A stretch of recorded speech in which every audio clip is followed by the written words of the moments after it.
Hai murid-murid, Assalamualaikum warahmatullahi wabarakatuh dan selamat sejahtera.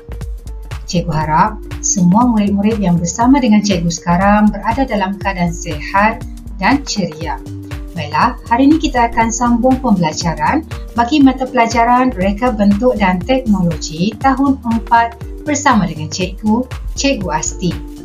Jika kamu masih ingat, pada video sebelum ini kita telah belajar tentang asas pengatur caraan, iaitu tentang maksud pengatur caraan, algoritma, pseudokod dan carta alir.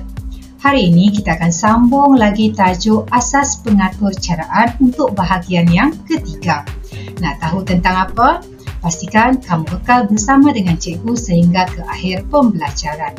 Sebelum cikgu terlupa, kamu boleh rujuk buku teks pada halaman 83 sehingga 85. Mari kita teruskan. Seperti biasa, mari kita lihat dahulu standard kandungan untuk tajuk kita pada hari ini.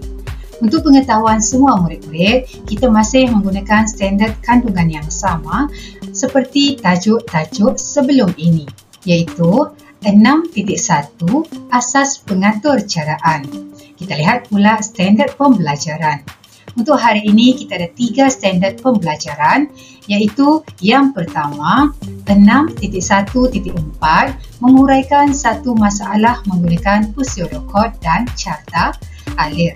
Yang kedua 6.1.5 menilai dan membuat penambahbaikan pseudokod dan carta alir.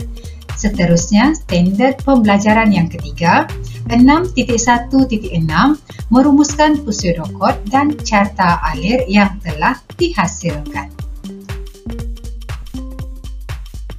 Sekarang, kita lihat pula objektif pembelajaran pada hari ini.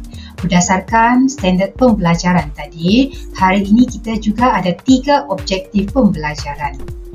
Pada akhir pengajaran dan pembelajaran, murid akan dapat yang pertama menguraikan satu masalah menggunakan pseudokod dan carta alir. Yang kedua, murid juga akan dapat menilai dan membuat penambahbaikan pseudokod dan carta alir yang dihasilkan. Dan objektif yang ketiga ialah murid dapat merumuskan pseudokod dan carta alir yang telah dihasilkan. Untuk kriteria kejayaan pula, murid berjaya menghasilkan pseudokod dan carta alir bagi situasi yang diberi. Baiklah murid-murid, mari kita lihat tajuk kita yang pertama terlebih dahulu, iaitu menghuraikan masalah menggunakan pseudokod dan carta alir. Maksudnya di sini, apabila diberikan satu situasi, kita boleh menghuraikan masalah yang dihadapi dengan menggunakan pseudokod dan carta alir. Mari kita lihat situasi yang diberikan. Dalam situasi ini, Arif tidak dapat mengukur dan menanda dengan betul. Akibatnya, bahan projek yang dipotongnya tidak menepati saiz yang dikehendaki. Untuk menguraikan masalah yang dihadapi oleh Arif ini, mari kita lihat dahulu pseudokod dan carta alir yang dihasilkan. Sebelum itu, cuba kamu perhatikan dahulu gambar ini, yang mana terdapat perbualan di antara Arif dan cikgunya. Mari kita baca bersama-sama. Cikgu, adakah cara saya mengukur dan menanda ini betul? Tanya Arif kepada cikgunya. Tidak betul. Sepatutnya letakkan pembaris di atas bahan yang diukur. Setkan nilai kosong pembaris pada bahagian tepi bahan yang hendak diukur dan ditanda. Letakkan mata pensel secara menegak pada ukuran yang dikehendaki dan buatkan satu tanda dengan jelas. Jawab cikgunya. Boleh faham murid-murid? Daripada penerangan Cikgu Arif ini, mari kita lihat pula pseudokod dan carta alir yang dihasilkan. Sekarang kita lihat Arif dan Leong telah menghasilkan pseudokod dan carta alir. Mari kita lihat sama ada pseudokod dan carta alir yang dihasilkan betul ataupun mempunyai ralat. Untuk pseudocode, mula, letakkan pembaris di atas bahan yang diukur. Letakkan mata pensel secara menegak pada bahan yang diukur. Buatkan satu tanda dengan jelas, kemudian tamat. Begitu juga dengan carta alir yang dihasilkan, langkah yang sama seperti pseudocode juga, cuma langkah-langkah ini ditulis di dalam bentuk simbol. Untuk simbol carta alir, cikgu telah terangkan pada video sebelum ini. Daripada pseudocode dan carta alir yang dihasilkan, kita perlu membuat penilaian dan penambahbaikan sekiranya ada. Kita lihat paparan seterusnya.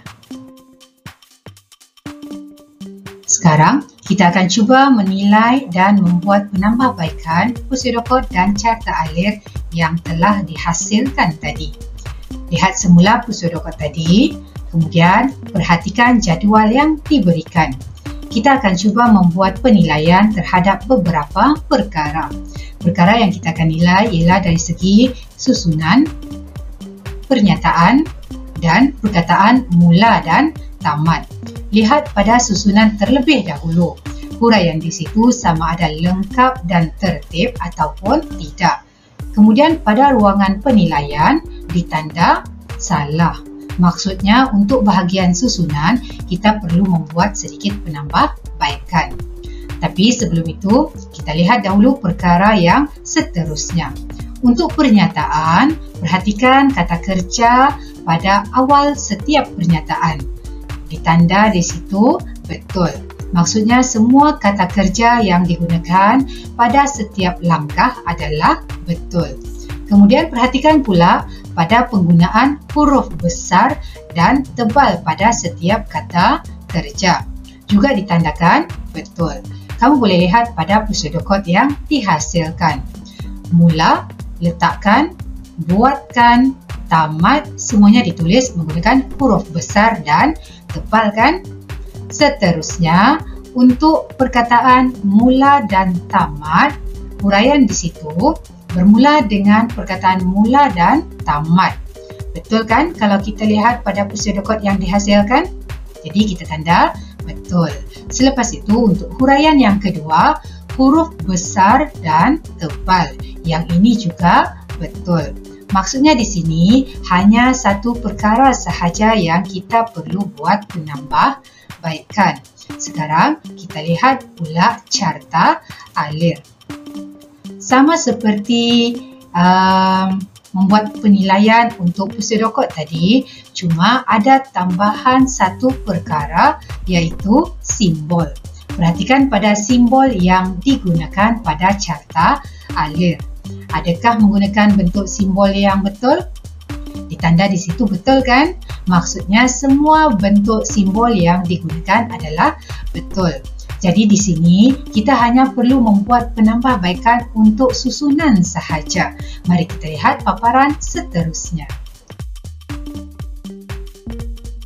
Baiklah murid-murid, berdasarkan penilaian tadi, terdapat perkara yang tidak dipatuhi. Oleh itu, kita perlu membuat penambahbaikan. Kita lihat pada pseudocode terlebih dahulu. Untuk penambahbaikan, kita perlu tambahkan satu lagi langkah pada pseudocode.